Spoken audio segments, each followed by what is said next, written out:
Hello everyone, welcome to the new video lecture of subject Interconnected Power System. Myself Himanshu Joshi, I am an assistant professor in Sri Labhubhai Trivedi Institute of Engineering and Technology, Rajkot. So today we will learn chapter number 5, Frequency and Voltage Control Method. So today is the last video lecture for chapter number 5.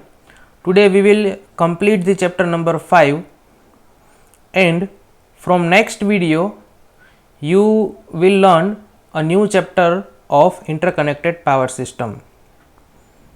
So let's start the last video lecture of chapter number 5.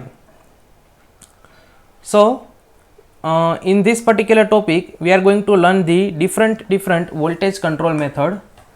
So we have already discussed about the 2 to 3 method for voltage control. So today we will continue that topic of voltage control method. So the next method for the voltage control is synchronous condenser method or synchronous phase modifier or synchronous compensator. These all three are same.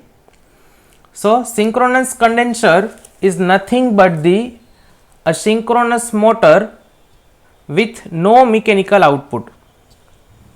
So synchronous condenser is the synchronous motor without mechanical output. So we can say that it's a synchronous motor with no load.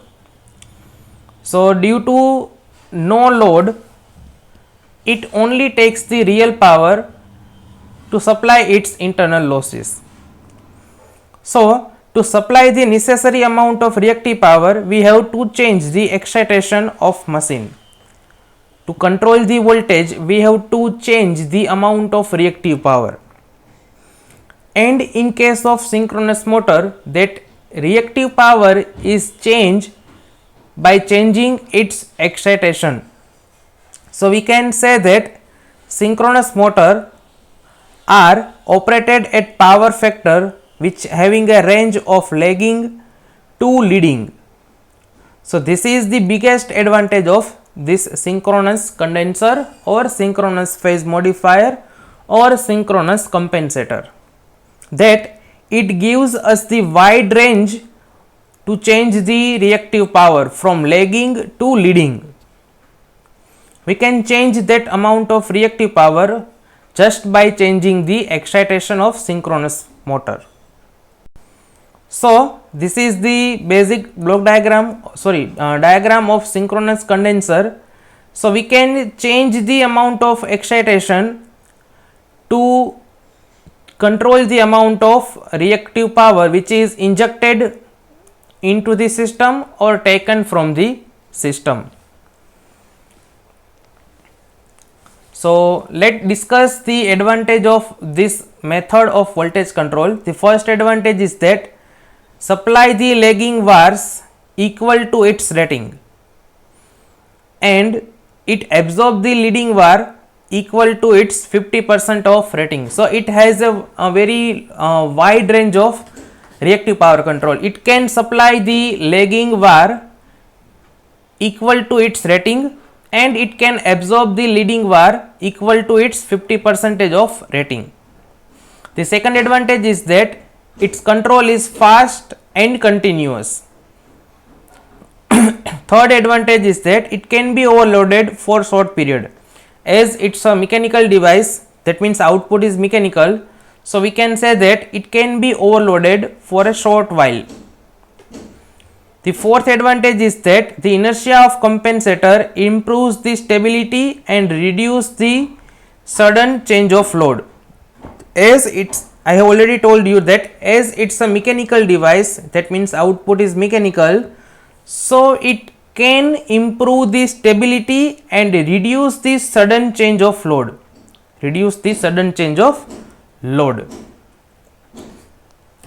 The fifth advantage is that during the power swing, it can supply a large amount of reactive power. So we have already know that it can supply the lagging wire equal to its rating. So whenever there is a requirement of reactive power, it can supply a large amount of reactive power equal to its 100% rating. The sixth advantage is that it has internal voltage source. It has internal voltage source that we have seen over here, that it has internal voltage source in the form of DC excitation. So it has internal voltage source and it is better able to operate with low voltage condition. Clear? It can operate under low voltage condition also. Now let consider the disadvantage of synchronous condenser method, that failure of one unit in static capacitor bank affect that unit only. This is the disadvantage in comparison of static capacitor bank. Clear? This is the disadvantage in comparison to the static capacitor bank, that in the case of capacitor bank there is a one capacitor bank per phase. So if one of the unit is affected, then other two unit will remain same in case of static capacitor bank for compensation. But in the case of synchronous condenser, the failure of synchronous compensator means the loss of complete unit, because it's a single device. In the case of static capacitor bank, it's a 3 single unit. So if one unit is affected, other two will remain same. But synchronous compensator is a synchronous motor. So failure of that device means loss of complete unit. So this is the disadvantage in the comparison to static capacitor bank. Now its application, so it can be used for control of large voltage disturbance, and it will provide the dynamic reactive power support at HVDC terminal. That means it gives the amount of reactive power at HVDC terminal. Okay, the next method for the method of voltage control is step changing transformer. We can control the amount of reactive power by using the step changing transformer. Now transformer is used to transform the electrical energy from one voltage level to the another voltage level. So we can say that step changing transformer is a very important device or method for voltage control. So we know that to control the voltage we have to control the amount of reactive power, or vice versa. To control the reactive power we have to control the voltage. So by changing the voltage level, we can control the amount of reactive power into the system. So transformer is a very important device to control that amount of reactive power. Now step changing of transformer has been done by two way. First method is on load step changing, and second one is the off load step changing transformer. So transformer tapping can be changed by means of two way. First one is the off load and second one is the on load. So let's discuss the first one, that is the off load step changing transformer. So as the name implies, the load is disconnected, tapping has been changed, and after that load has to be connected. That means load is not present while we changing the tapping. So the diagram is very much simple, and you have also learned this method in your past semester. That means you have learned this method of step changing in your subject AC machines or in third semester DCMT. So you can see over here that the winding is divided into the many number of tapping. Over here you can see there are 6 tapping, 1, 2, 3, 4, 5, 6. So 6 tapping is given. You can change the tapping by changing this knob A. So you can change for 1, 2, next you can change from 2 to 3, now 3 to 4, 4 to 5 and 5 to 6. So there are total number of tappings or total number of voltage level you will get over here is 1 for 1 to 2, second from 2 to 3, third from 3 to 4, fourth tapping from 4 to 5, and fifth tapping from 5 to 6. So there are pair from 1 to 2 you will get one voltage level, 2 to 3 you will get the second voltage level, 3 to 4 you will get the third one, 4 to 5 you will get the fourth voltage level, and 5 to 6 you will get the fifth tapping level, fifth voltage level. So in this particular diagram you will get the 5 different voltage level at output side. So each voltage level you will control the amount of reactive power, or ultimately you will control the voltage level of system. Now this is the stop switch, that beyond 5 to 6 is the last knob that you will get the voltage level, and this is the stop switch, that beyond 5 to 6 you cannot go beyond. So this is the limit switch or stop switch to restrict the knob for further moving. So this is known as the off-load tap changing transformer. Now next is on-load tap changing transformer. So over here load is connected on secondary side,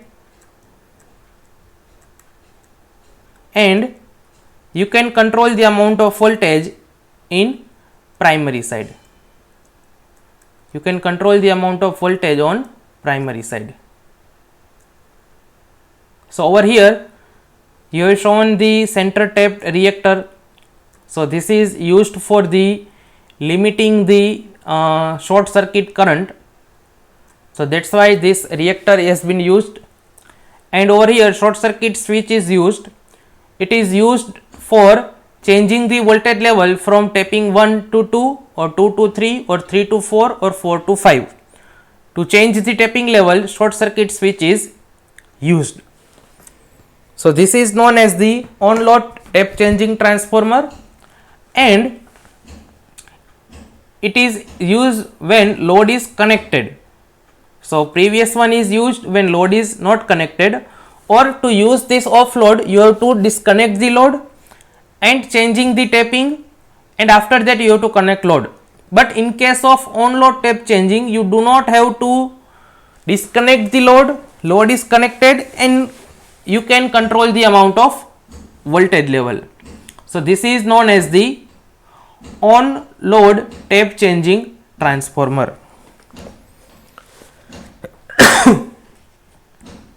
Okay, next method to use the voltage control or to control the voltage into the system, next method used is booster transformer. So as usual, as the name suggests, booster transformer are used for boosting the voltage. So it can be used as an equipment if the voltage regulation is necessary. Clear? In the case of distribution side, voltage regulation is necessary, and to improve the voltage regulation, the best way is to use the booster transformer. So booster transformer is a normal transformer, and it has number of tapping with this regulating transformer. It has the number of tapping with this regulating transformer. So based on the tapping, the EMF or voltage is comes over here from booster transformer, and based on the tapping this voltage is changed, and based on this primary voltage the secondary voltage is changed.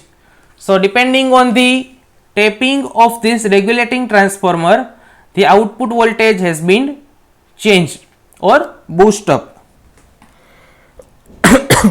So booster transformer has many advantage, that The common advantage is that it is having a low size, so it can be used anywhere into this system.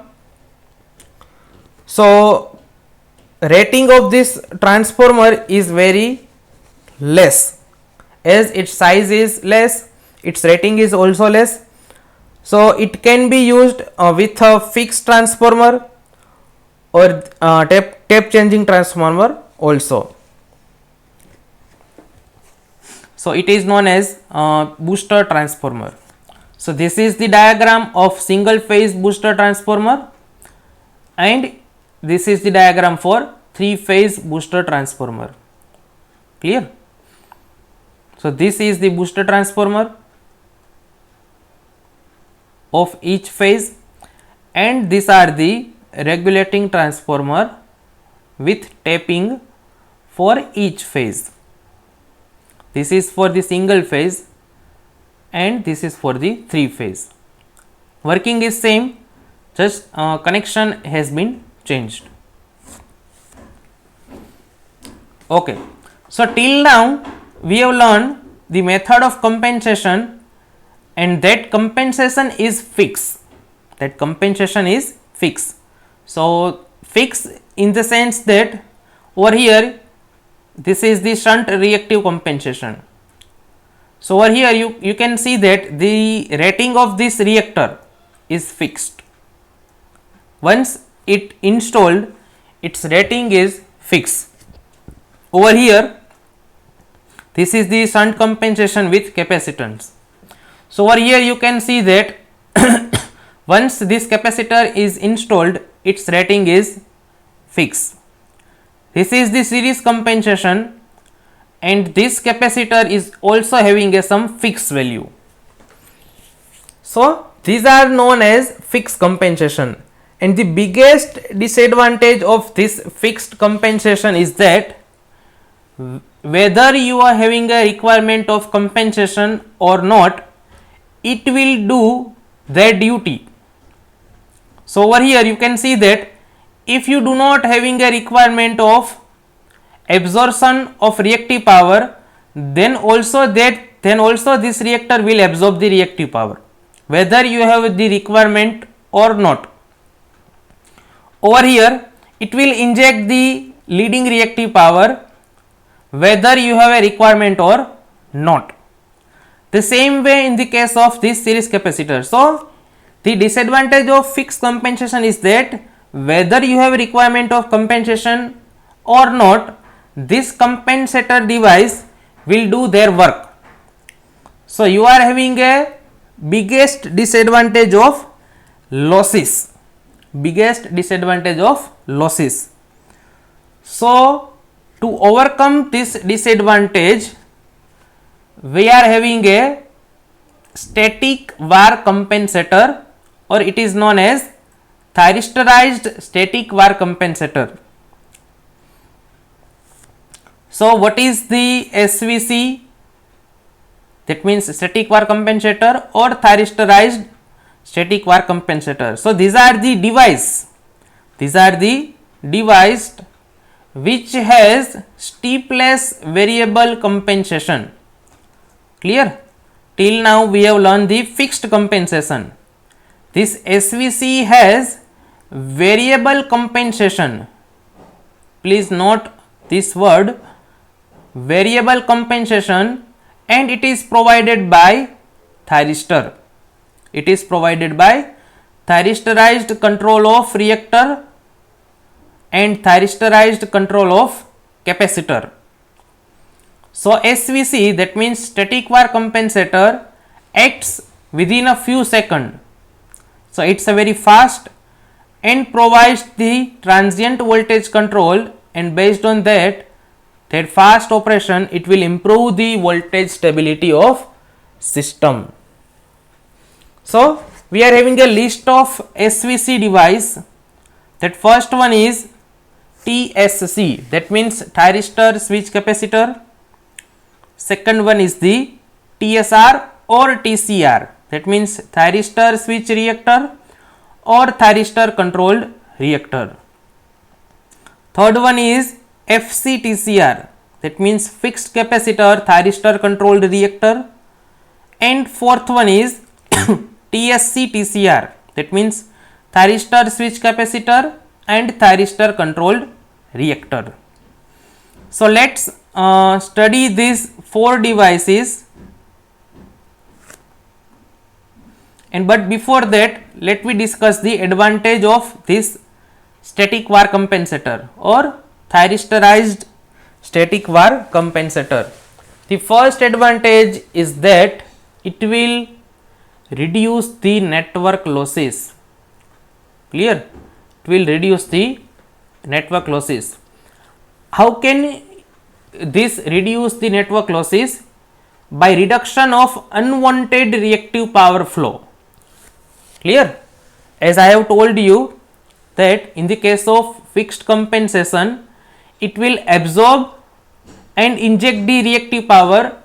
If it is not required, then also it will inject and absorb the reactive power. So SVC will reduce that unwanted reactive power flow, and due to that the network losses has been reduced.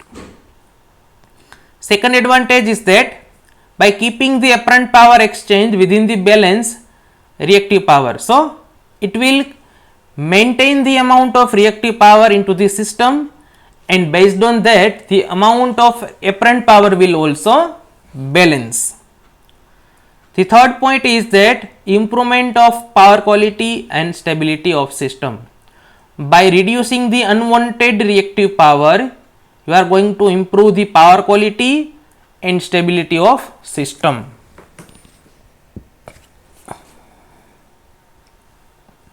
So let learn about the first SVC device, that is the TSC, that is the thyristor switch capacitor. So thyristor switch capacitor is having a capacitor bank,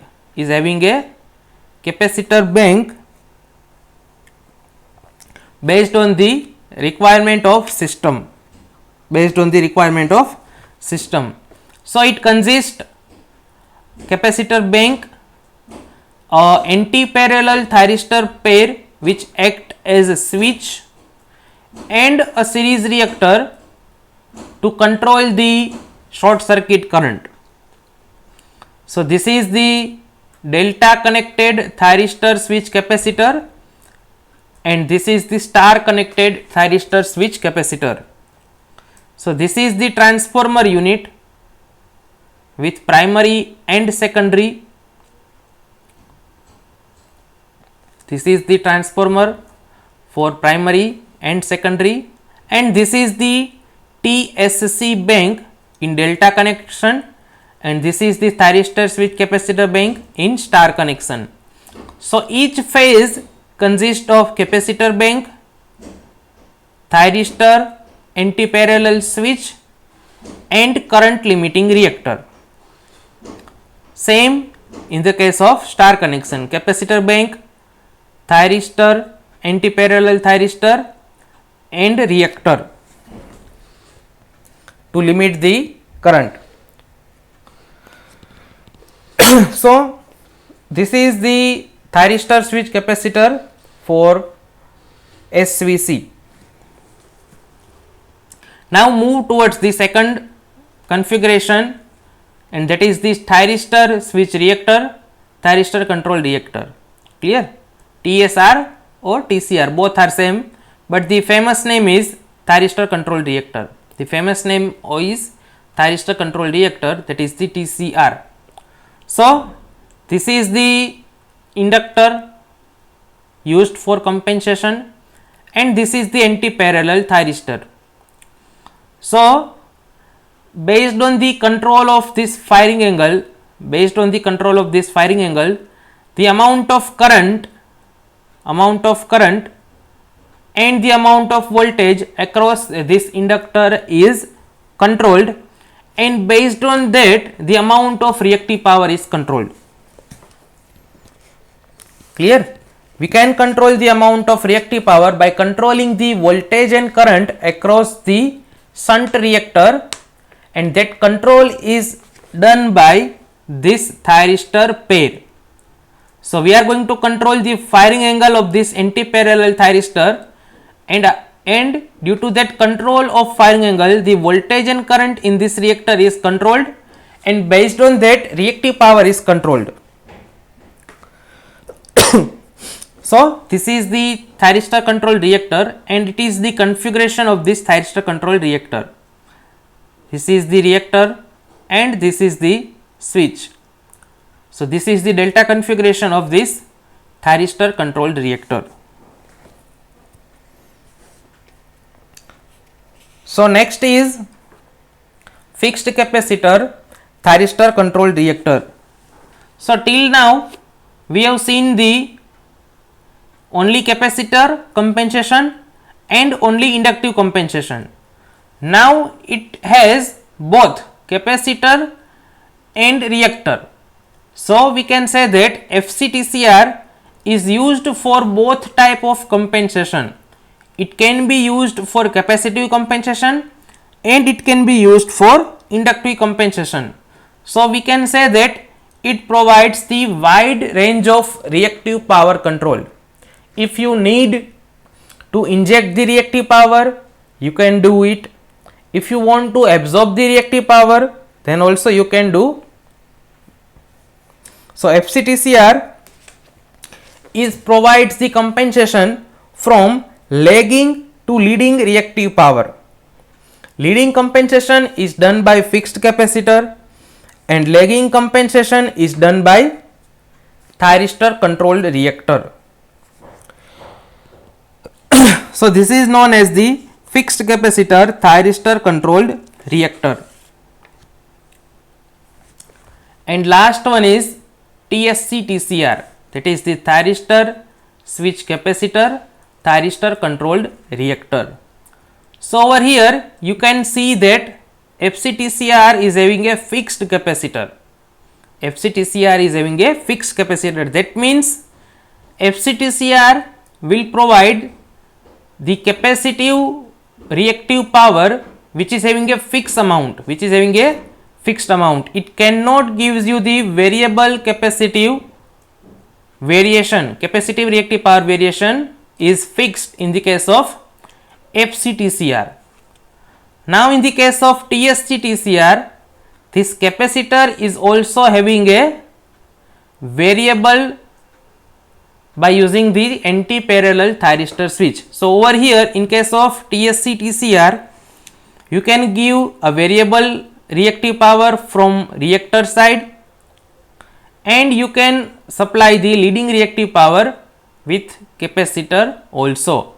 In the case of FCTCR, this compensation remains fixed, but in the case of TSC TCR, both capacitive and inductive compensation is variable. So this is known as TSC TCR, thyristor switch capacitor thyristor controlled reactor.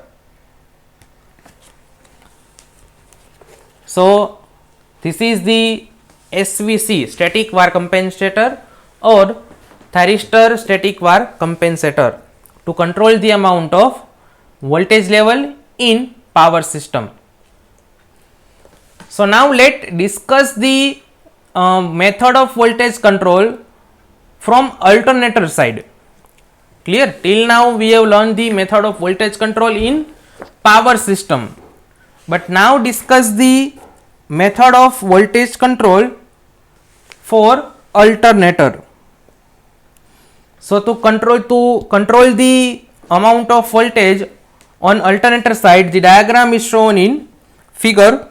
So let discuss this diagram to control the method of voltage on alternator side. So here many devices you can show over here, that is error amplifier, SCR power amplifier, exciter field, main exciter, generator field, generator, potential transformer, stabilizing transformer. So how this will work, how this system will work. So you can see over here that we can say that to control the output voltage of alternator, we have to control the amount of field. We have to control the amount of field. That means we have to control the excitation. If we control the amount of excitation, then we are able to control the output voltage of alternator. And this diagram shows that how to control that amount of excitation. Clear? This diagram, in this diagram you can see that how to control the amount of field to control the amount of output voltage. So let see the basic working of this diagram. So let starts with the potential transformer. So potential transformer will measure the output voltage of alternator. Potential transformer is used to measure the output voltage of main alternator, and it will gives the signal to the summing point, that means comparator. It will gives the signal to the comparator. Now over here the output voltage is compared to the reference voltage, and over here error is generated. Over here error is generated, and that error is nothing but the summation or subtraction of reference voltage, that means V reference, and output of alternator, that means terminal voltage. So error signal is generated at output of comparator. So this error is used for making the corrective action. Clear? This error is used to decide the corrective action, or we can say that this error is used for the adjustment of excitation of generator field. Excitation of generator field. Now next is error amplifier. So error amplifier, it will amplify the error signal. The function of this error amplifier is to amplify this output error of comparator. So error amplifier will amplify this error signal. Now next is power amplifier. So power amplifier, it provides the necessary amplification in power of the signal which is given to the exciter field, which is given to the exciter field. So this error amplifier will amplify this error, and the amount of power is amplified by means of power amplifier, which is given to the this exciter field. So this exciter field, after the amplification of power and it is given to the exciter field, this exciter field will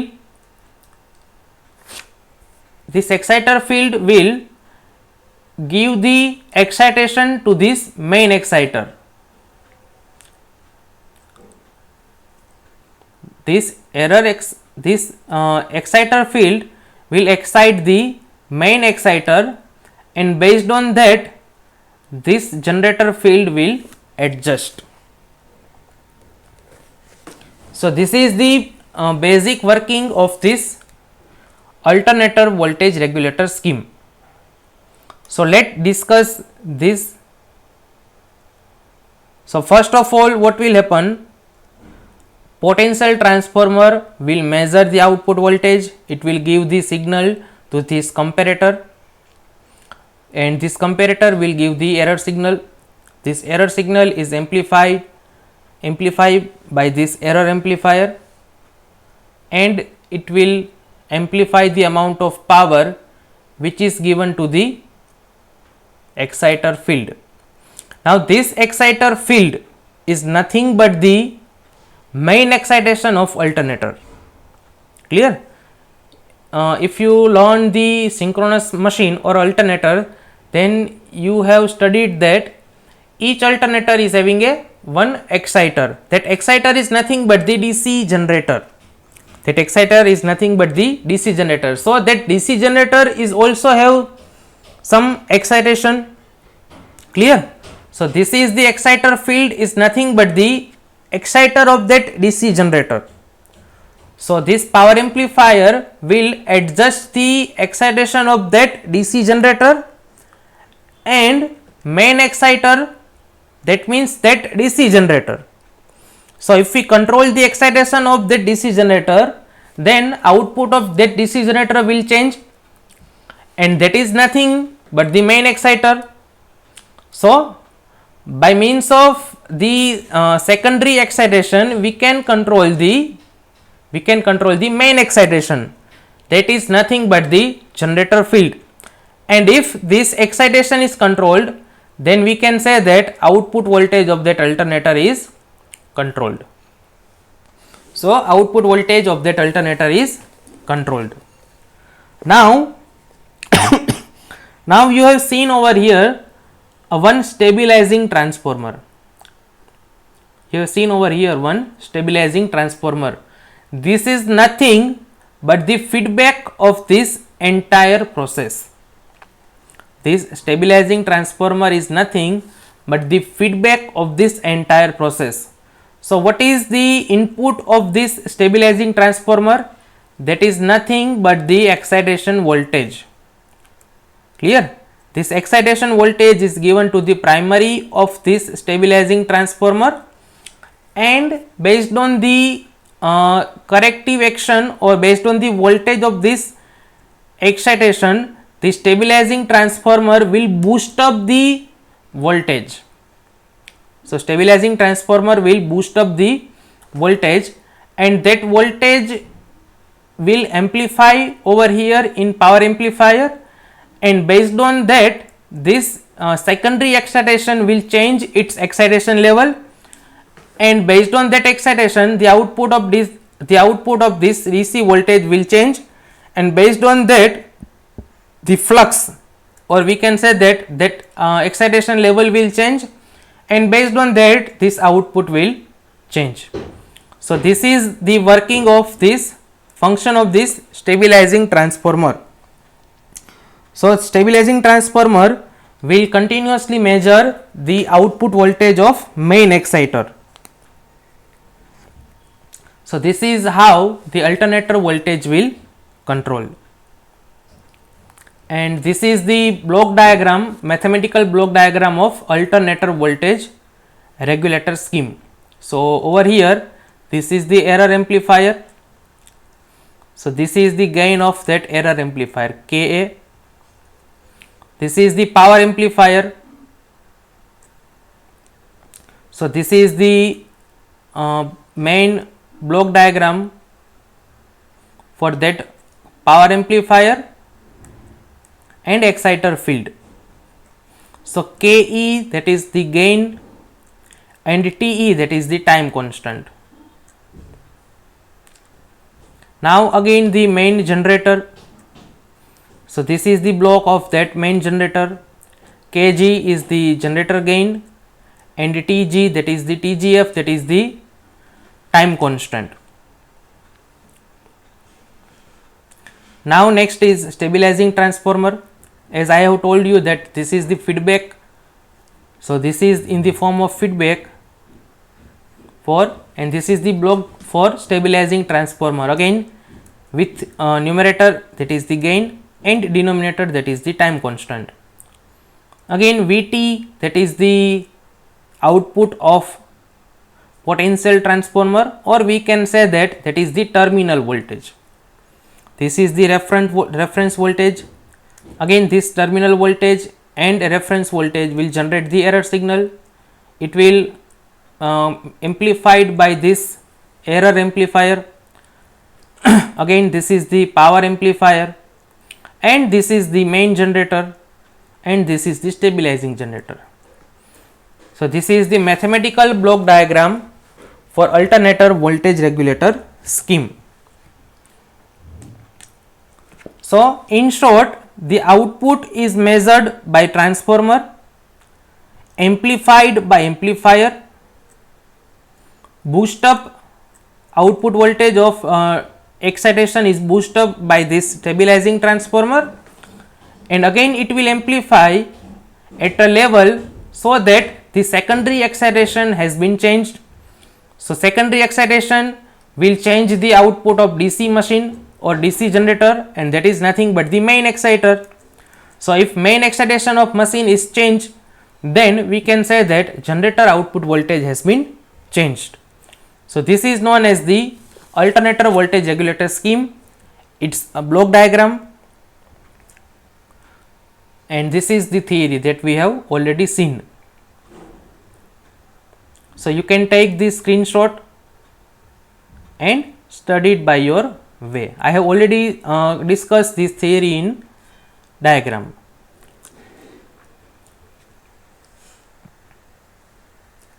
So, thank you very much. With this, we have completed the chapter number 5 of our syllabus. Thank you very much for being with me in this entire series of chapter number 5. Thank you very much. So, with this, we will conclude our session. If you have any doubt, any question of entire syllabus, you can give your doubt and question in comment section. And if you like my video, then you can like it, share it, and if you have not subscribed my channel, then please subscribe my channel, Himanshu Joshi. So, with next lecture, we will start our new chapter, that is the power system stability, and that is the chapter number 6. Thank you very much.